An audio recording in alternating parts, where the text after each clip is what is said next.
మరి కటింగ్ చేసిన తర్వాత కొడవలి అంటాం మనము.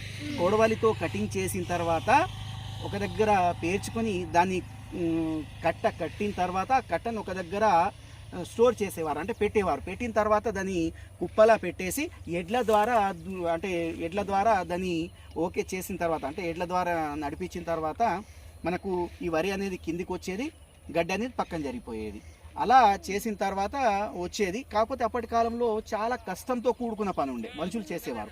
ఇప్పుడు మిషన్స్ వచ్చినాయి కాబట్టి చూస్తూనే ఎకరం కోసేసి వెళ్తున్నారు. కాబట్టి ఆ గడ్డిని మనము ఎడ్లకు కానీ ఇతర జీవులకు వాడతారు. ఇప్పుడు అంతకుముందు చాలా వరకు ఆవులు, బర్రెలు, ఎడ్లు, మేకలు, గొర్రెలు ఉండేటివి ఇప్పుడు లేవమ్మా. ఎందుకంటే ఇప్పుడు చాలా తక్కువైపోయింది. మానవుడు సుఖజీవుడు అయిపోయింది. ఇప్పుడు ఏది కూడా కష్టపడతలేడు, సుఖజీవుడు అయిపోయిండు. తర్వాత ఏంటంటే ఈ కాల్చడం ఎందుకు అని చెప్పేసి అన్నారు కదా, వాస్తవంగా కాల్చద్దు.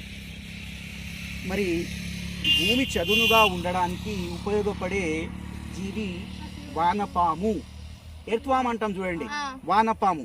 కానీ ఇప్పుడు ఏంటంటే తొందరగా పంట వేయాలనే ఉత్సాహంతో మానవుడు ఏం చేస్తున్నాడంటే ఫీల్డ్ని ఇలా హార్వెస్టింగ్ అయిన తర్వాత కాల్చేస్తున్నారు. కాల్చడం ద్వారా వానపాము చనిపోతుంది. అలా చేయకుండా మనం ఏం చేయాలంటే మళ్ళలో నీళ్ళు వేసిన తర్వాత దాన్ని ఏం చేయాలి, కల్టివేటింగ్ చేయాలి. కల్టివేటింగ్ చేయడం ద్వారా వానపాములు గ్రోత్ అయిపోయేసి భూమి కుల్లగా ఉంటుంది. భూమి కుల్లగా ఉండడం ద్వారా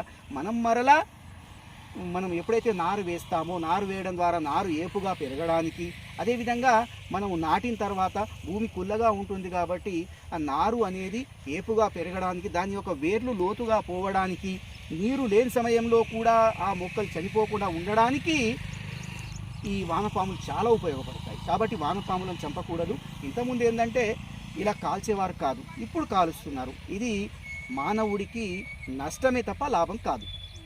సార్ మీరు నైట్ టైమ్స్లో కూడా వస్తారా, లేదంటే డే టైమ్స్లోనే ఉంటారా? అమ్మ, ఇంతకుముందు చాలా భయం ఉండేది. ఎందుకంటే నైట్ సమయంలో మనం గట్ల మీద నడుస్తుంటే పాములు, అదేవిధంగా ఎలకలు బాగుండేటివి. ఇప్పుడు మనం వాడే పెస్టిసైడ్స్ ఉన్నాయి కదా, స్ప్రేస్ ఉన్నాయి కదా, ఇవన్నీ కూడా జీవులను చంపేస్తున్నాయి. చంపడం ద్వారా ఇప్పుడు ప్రాబ్లం లేదు.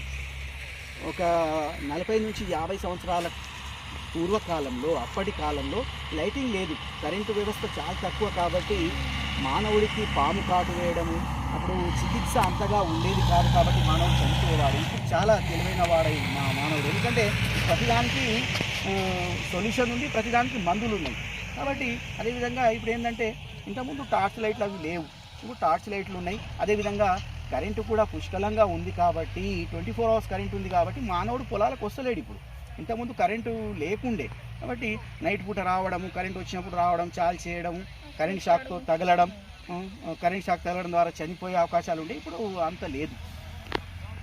సార్ ఇప్పుడు మీరు అంటే ఒక దగ్గర క్రాప్స్ వేస్తారు కదా, ఆ క్రాప్స్ మొత్తం ఇట్లా అంటే మొత్తం చేసేసినాక ఇట్లా వస్తుంది కదా, మళ్ళీ అదే ప్లేస్లో అంతా అయిపోయినాక అదే ప్లేస్లో మళ్ళీ క్రాప్స్ వేయచ్చా? దానికి టైం పడుతుందమ్మా. ఎందుకంటే అప్పుడప్పుడు వేస్తే ఈల్డింగ్ రాదు. మనకు ఒక ఎకరానికి 45 నుంచి 50 బస్తాలు రావాలనుకుంటే భూమి కొంచెం ఎండాలి. ఎండిన తర్వాత దానికి ఏంటంటే దున్నిన తర్వాత ఒక 2 సార్లు వేసిన తర్వాత భూమి ఎండినట్టయితే తర్వాత ఈల్డింగ్ అనేది ఎక్కువగా వస్తుంది మనకు. అప్పుడే కోసిన తర్వాత, అప్పుడే హార్వెస్టింగ్ చేసిన తర్వాత 15-20 రోజులకు మళ్ళీ నాటినామనుకోండి, భూమి కుల్లగా మారదు, భూమిలో ఉన్న లవణాలన్నీ కూడా ఇంకిపోతాయి. కాబట్టి మనం ప్రతిసారి మందు, యూరియా, బీస్ వాడుతూనే పంటలు పండించామంటే దిగుబడి రాదు. కాబట్టి కొంచెం టైం ఇవ్వాలి.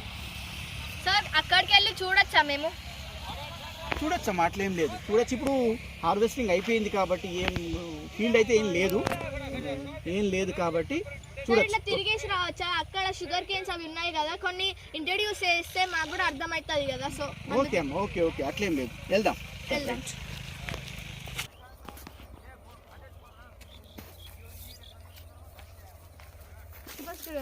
ప్రాసెస్. సో ఇవి కూరగాయలు కదా సార్? అవునమ్మా, ఇవి బెండకాయలు అంటారు. అంటే ఇదే ఫస్ట్ ప్రాసెస్ సార్, ఇట్లా కల్టివేట్ చేసి కూరగాయలు చేయడం ఆర్ ప్లాంట్ చేయడం? భూమిని ఏంటంటే ఫస్ట్ ట్రాక్టర్ ద్వారా చదును చేపిస్తారు. చదువుని చేపించిన తర్వాత ఇందులో విత్తనాలు వేస్తారు, సీడ్స్ అంటారు విత్తనాలు. ఓకేనా, విత్తనాలు వేసిన తర్వాత నీళ్లు పారించినట్టయితే ఆ విత్తనాలకి ఏంటంటే మొలకలు వస్తాయి. సో అక్కడ చూడండి మొలకలు వచ్చినాయి, మొలకలు వచ్చినాయి. అలా మొలకలు వచ్చిన తర్వాత అవి కొంచెం గ్రోతింగ్ పెరిగిన తర్వాత అవి తీసుకెళ్ళేసి మార్కెట్లో అమ్ముతారు. బోర్వెల్ అమ్మా, బోర్వెల్. మరి ముందు బోర్వెల్స్ లేకుండే కదా, మరి అంత వాటర్ అంత టెక్నాలజీ లేకుండే కదా, మరి ముందు ఎట్లా చేస్తుండే అమ్మ? అప్పట్లో వాటర్ సోర్స్ ఎక్కువగా ఉండేనమ్మా. ఇప్పుడు ఏంటంటే జనాలు ఎక్కువైపోయి సిటీస్ పెరిగిపోయి మరి అందరూ బిల్డింగ్లు కట్టుకుంటున్నారు. అందులో ప్రతి బిల్డింగ్లో ఒక్కొక్క బోర్ వేస్తున్నారు. కాబట్టి నీటి యొక్క సోర్స్ అనేది తగ్గిపోయింది, నీరు అనేది ఇంకిపోయింది.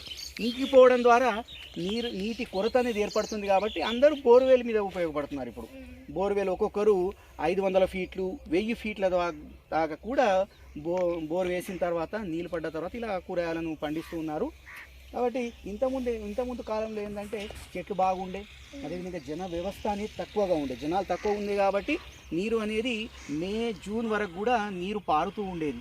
కానీ ఇప్పుడు జనజీవనం అనేది విచ్చలవిడిగా పెరిగిపోయింది కాబట్టి నీటి అవసరాల కొరకు కావచ్చు, గృహోపకరణాల కొరకు కావచ్చు, అనేక రకాలుగా నీరు అనేది అవసరం ఉంది. కాబట్టి ఇప్పుడు నీరు అనేది తక్కువ పడుతుందమ్మా, ఇంతకుముందు లేదు, అంత తక్కువగా లేదు, నీళ్లు తక్కువ పడలేదు. సార్ ఇప్పుడు ఆనియన్ రూట్స్ కదా, అవును. సో మీరు ఆనియన్ వేస్తారా, లేదంటే ఇవి సీడ్స్ వేస్తారా, లేదంటే ఇవే ఇట్లా ఉన్నాయి కదా గ్రీన్ అవే వేస్తారా? అమ్మా ఇప్పుడు ఆనియన్ సీడ్స్ కావాలనుకుంటే ఆనియన్ వేసుకోవాలి. ఓకే, ఆనియన్ వేయడం ద్వారా ఆనియన్ సీడ్స్ అనేది బయటకు వస్తాయి. సీడ్స్ అమ్మా, ఈ సీడ్స్ ని వేయడం ద్వారా అవి చిన్నగా గ్రోత్ అయిపోయేసి మనము నాటుకుంటాం, అవి ఆనియన్ తయారవుతాయి. ప్రతిదానికో సీడ్ ఉంటుందమ్మా. ఇప్పుడు చిల్లి అమ్మ, ఈ చిల్లి. ఓకే, ఈ చిల్లికి కూడా సీడ్స్ ఉంటాయి. ఓకేనా, అదేవిధంగా టమాటా ప్రతి దానికి కూడా సీడ్ ఉంటుందమ్మా. సీడ్ లేనిది ఒక చెట్టు ఉంటుంది, బనానా సీడ్స్ ఉండదమ్మా. అదేంటంటే రూట్ ద్వారా ఇంప్రూవ్ అవుతుంది, గ్రోత్ అవుతుందమ్మా. రూట్ ద్వారా గ్రోత్ అవుతుంది అది. ఇప్పుడు ఈ ఫ్లవర్ ని సీడ్స్ తీసుకొని వేసేస్తారు కదా, ఈ ఆనియన్స్ ఏం చేస్తారు సార్? ఇవి రూట్స్ ఇవి కట్ చేసేస్తారా? అవును, తీసేస్తారమ్మా. ఎందుకంటే ఈ ఆనియన్ ని మనం తినకూడదు. ఓకే, అది టేస్ట్ ఉండదు. మనం ఏదైతే మనం నాటుతామో ఆ వచ్చే ఆనియన్ ని మాత్రమే తీసుకుంటాము. ఇది మాత్రం మనము వీటితో సీడ్స్ తీసుకొని కట్ చేసే సీడ్స్ తీసుకొని వీటి పడేస్తాం. Okay sir. అవి వంకాయలమ్మా, వంకాయ. అవును, వంకాయ చెట్టు అది. సార్ ఎంత కాస్ట్ అంటే మీరు ఎంతకి అమ్ముతారు సార్ బయట ఇవి ఇట్లా కూరగాయలు పర్ కేజీ అని ఉంటది కదా? పరిస్థితిని బట్టి అమ్మా. ఇప్పుడైతే ప్రస్తుతానికి బెండకాయలు 80 నుంచి 90 రూపాయల కిలో ఉంది, మిర్చి 100 నుంచి 120 రూపాయల కిలో ఉంది, వంకాయ 40 నుంచి 60 రూపీస్ కేజీ ఉందమ్మా ప్రస్తుతానికి. సార్ మరి ముందు టమాటోస్ కి 100 రూపీస్ కేజీ ఉండే కదా, మీకు ఏమైనా లాభం ఉండేనా అప్పుడు? ఆ వాతావరణ పరిస్థితుల్లో టమాటా చెట్లు బతకడం అనేది చాలా కష్టం, ఆ కష్టంతో కూడుకున్న పని. కాబట్టి ఆ సమయంలో టమాటాలు ఉండవు కాబట్టి అప్పుడు 100-150 రూపాయల కిలో ఉంటుంది. ఇప్పుడు నార్మల్గా మెట్ట పంట కాబట్టి ఇప్పుడు హార్వెస్టింగ్ అయిన తర్వాత నీళ్ళు ఎక్కువగా ఉంటాయి బోర్లో కాబట్టి ఆ బోర్ల ద్వారా పండించినప్పుడు ఇప్పుడు 10-20 రూపాయలకు కూడా కిలో అవుతుంది. మే జూన్లో 10-20 రూపాయల కిలో అవుతుందమ్మా ఇప్పుడు. సార్ ఇప్పుడు ఇట్లా కోసినాక హార్వెస్టింగ్ చేస్తారా?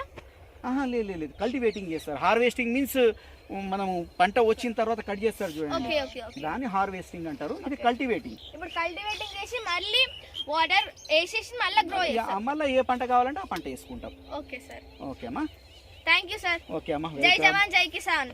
ఓకే అమ్మా, థ్యాంక్ యూ.